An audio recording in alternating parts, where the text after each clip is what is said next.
ಮಾನ್ಯ ಸಭಾಧ್ಯಕ್ಷರೇ, ಒಂದು ನಿಲುವಳಿ ಸೂಚನೆ ವಿಶ್ವವಿದ್ಯಾನಿಲಯ ವಿಚಾರದಲ್ಲಿ ಮಂಡಿಸ್ಲಿಕ್ಕೆ ಅವಕಾಶ ಮಾಡಿಕೊಡ್ಬೇಕು ಅಂತ ನಾನು ನೋಡಿ. ಈಗ ಪ್ರಶ್ನೋತ್ತರ ಮುಗಿಲಿ ಒಂದು ಕೂಡ.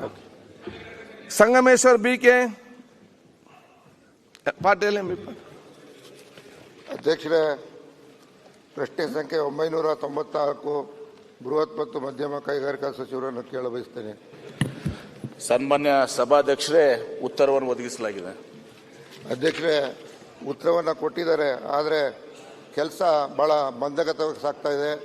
ಪುನಃ ಪ್ರಾರಂಭ ಮಾಡೋ ವಿಚಾರದಲ್ಲಿ ಆಸಕ್ತಿ ತೋರಿಸಿದ್ದಾರೆ. ಆದರೆ ಕೆಲವು ಪ್ರಾಬ್ಲಮ್ಗಳಿದ್ದಾವೆ. ಆ ಪ್ರಾಬ್ಲಮನ್ನು ಸಾಲ್ವ್ ಮಾಡಲಿಕ್ಕೆ ನಮ್ಮ ಮಿನಿಸ್ಟರ್ ಅಧ್ಯಕ್ಷತೆಯಲ್ಲಿ 7/9/23ಕ್ಕೆ ಒಂದು ಸಭೆಯನ್ನು ಕರೆದಿದ್ವಿ. ಆ ಸಭೆಯೊಳಗೆ ಕೆಲವೆಲ್ಲ ತೀರ್ಮಾನ ತಗೊಂಡಿದ್ವಿ.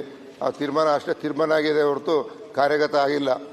ದಯಮಾಡಿ ನಮ್ಮ ಮಂತ್ರಿಗಳು ಇದ್ರ ಬಗ್ಗೆ ಗಮನಹರಿಸಿ ತಾವು ಮತ್ತು ಫಾರೆಸ್ಟ್ ಇಲಾಖೆ ಮಂತ್ರಿ ಇಬ್ಬರು ಸೇರಿ ಇದನ್ನು ಆದಷ್ಟು ಬೇಗ ಪರಿಹಾರ ಮಾಡಿ ಕಾರ್ಖಾನೆ ಪ್ರಾರಂಭ ಮಾಡಬೇಕು. ಅಧ್ಯಕ್ಷರೇ, 900 ಎಕರೆ ಟೌನ್ಶಿಪ್ನಲ್ಲಿರೋ ಜಾಗ ಅಂತ ಜಾಗ ಹಾಳು ಸುರಿತಾ ಇದೆ ಇವತ್ತು. ಹಾಗಾಗಿ ಅದು ಪುನಃ ಪ್ರಾರಂಭ ಮಾಡಲಿಕ್ಕೆ ನಮ್ಮ ಸರ್ಕಾರ ದಯವಿಟ್ಟು ಸಹಾಯ ಮಾಡಬೇಕು ಅಂತ ವಿನಂತಿಯನ್ನು ಮಾಡ್ಕೊಳ್ತೀನಿ. ನಮಸ್ಕಾರ. ಸನ್ಮಾನ್ಯ ಸಭಾಧ್ಯಕ್ಷರೇ, ಮಾನ್ಯ ಸದಸ್ಯರು ಹೇಳಿದಾಗೆ ನಾವು ಮೀಟಿಂಗನ್ನು ಮಾಡಿದ್ದೀವಿ. ಇಲ್ಲಿ ಈ ಮೈಸೂರು ಪೇಪರ್ ಬಿಲ್ಸ್ ಏನಿದೆ, ಇದು ಈಗಾಗಲೇ ಅದು ಸ್ಥಗಿತಗೊಂಡಿದ್ದರಿಂದ ಅಲ್ಲಿ ಮುಖ್ಯ ಕಾರಣ ರಾ ಮಟೀರಿಯಲ್ ನೀಲಗಿರಿ ಗಿಡ, ನೀಲಗಿರಿ ಮರ ಬೆಳಿಲಿಕ್ಕೆ ನಮ್ಮ ರಾಜ್ಯದಲ್ಲಿ ಇವತ್ತು ಸಹ ನಿಷೇಧ ಇದೆ.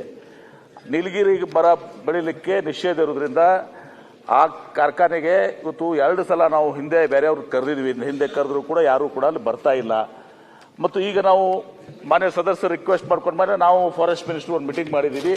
ಮೀಟಿಂಗ್ ಮಾಡಿದಾಗ ಅವರು ಒಂದು ಸಮಿತಿಯನ್ನು ಮಾಡಿದ್ದಾರೆ, ಒಂದು ಕಮಿಟಿಯನ್ನು ಮಾಡಿದ್ದಾರೆ. ಆ ಕಮಿಟಿಯ ವರದಿ ಬರಬೇಕಾಗಿದೆ. ಆ ಕಮಿಟಿ ವರದಿ ಬಂದಾದ್ಮೇಲೆ ಅದೇನಾದರೂ ನೀಲಗಿರಿ ಬೆಳಕ್ಕೆ ಅವಕಾಶ ಸಿಕ್ಕರೆ ಆವಾಗ ಮತ್ತೆ ನಾವು ಕಾಲ್ ಫಾರ್ವರ್ಡ್ ಮಾಡಿ ಇವತ್ತು ಸಹ ಮತ್ತೆ ಯಾರಾದರೂ ಖಾಸಗಿಯವರು ಬಂದು ಆ ಕಾರ್ಖಾನೆ ನಡೆಸಲಿಕ್ಕೆ ಸಾಧ್ಯ ಆಗ್ತದೆ. ಎಲ್ಲಿವರೆಗೆ ನೀಲಗಿರಿ ವಿಷಯ ಇವತ್ತು ಸಹ ಇತ್ಯರ್ಥ ಆಗೋದಿಲ್ಲ, ಅಲ್ಲಿವರೆಗೆ ಮಾಡಲಿಕ್ಕೆ ಬರೋದಿಲ್ಲ. ಓಕೆ.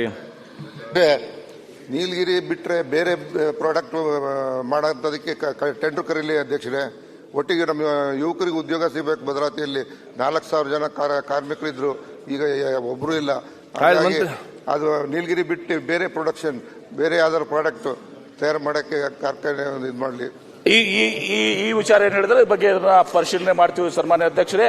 ಅದರಲ್ಲಿ ಸಾಲನೂ ಭಾಳ ಇದೆ. ಅಲ್ಲಿ ಸುಮಾರು 1,500 ಕೋಟಿಗಿಂತ ಸಾಲ ಇದೆ. ಮತ್ತು ನಮ್ಮ ವಿದ್ಯುತ್ ಶಕ್ತಿ ಬಿಲ್ನು ಕೂಡ ಬಹಳ ಬಾಕಿ ಇದೆ. ಇದೆಲ್ಲವನ್ನು ಇಟ್ಕೊಂಡು ಬೇರೆ ಏನಾದರೂ ಮಾಡಲಿಕ್ಕೆ ಅಲ್ಲಿ ಸಾಧ್ಯ ಇದೆ ಅನ್ನೋದನ್ನ ಅದನ್ನು ಕೂಡ ನಾವು ಪರಿಶೀಲನೆ ಮಾಡ್ತೀವಿ ಸನ್ಮಾನ್ಯ. ಓಕೆ.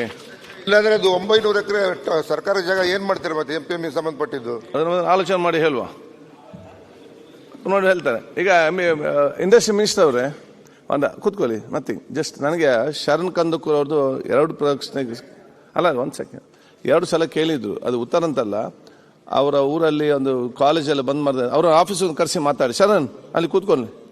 ಅಲ್ಲ ನೋಡೋ ಪ್ರಶ್ನೆ ಅಲ್ಲ, ಇಲ್ಲಿಗೆ ಬನ್ನಿ, ಹತ್ರ ಕೂತ್ಕೊಂಬರೆ.